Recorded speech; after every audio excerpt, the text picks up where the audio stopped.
Copyright disclaimer under Section 107 of the Copyright Act 1976, allowance is made for fair use for purposes such as criticism, comment, news reporting, scholarship, and research. Fair use is a use permitted by copyright statute that might otherwise be infringing. Non-profit, use educational or personal use tips the balance in favor of fair use. নমস্কার বন্ধুরা, কলকাতা ফটাফট tips চ্যানেলে আপনাদের স্বাগতম। বন্ধুরা, আমরা চলে এসেছি আপনাদের কাছে কলকাতা ফটাফটের 4 সংখ্যা, 2 সংখ্যা, 1 সংখ্যা রোলিং টিপস নিয়ে। চলো বন্ধুরা দেখে নিই 24/5/2025 শনিবারের শুভ সংখ্যা কী আছে।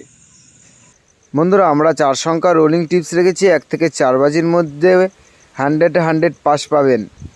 বন্ধুরা, তার সাথে সাথে আমরা 1 থেকে 6 বাজি টার্গেটে 2 সংখ্যা রোলিং টিপস রেখেছি। 1 থেকে 6 বাজি টার্গেটের মধ্যে গেম প্লে করবেন, 100 পাস পেয়ে যাবেন। বন্ধুরা, আমরা 1 থেকে 8 বাজি টার্গেটের 1 সংখ্যা রোলিং টিপস রেখেছি 2 টাইম পাস। বন্ধুরা, 1 থেকে 8 বাজির মধ্যে ধৈর্য ধরে গেম প্লে করবেন, 2 টাইম পাস পাবেন। বন্ধুরা, আপনারা যারা আমাদের চ্যানেলের ভিডিও নতুন দেখছেন, আমাদের চ্যানেলটিকে সাবস্ক্রাইব করে রাখবেন, তাহলে নোটিফিকেশনের মাধ্যমে রেগুলার আমাদের চ্যানেলের ভিডিও পেয়ে যাবেন। বন্ধুরা, আপনারা সবাই সুস্থ থাকবেন, ভালো থাকবেন।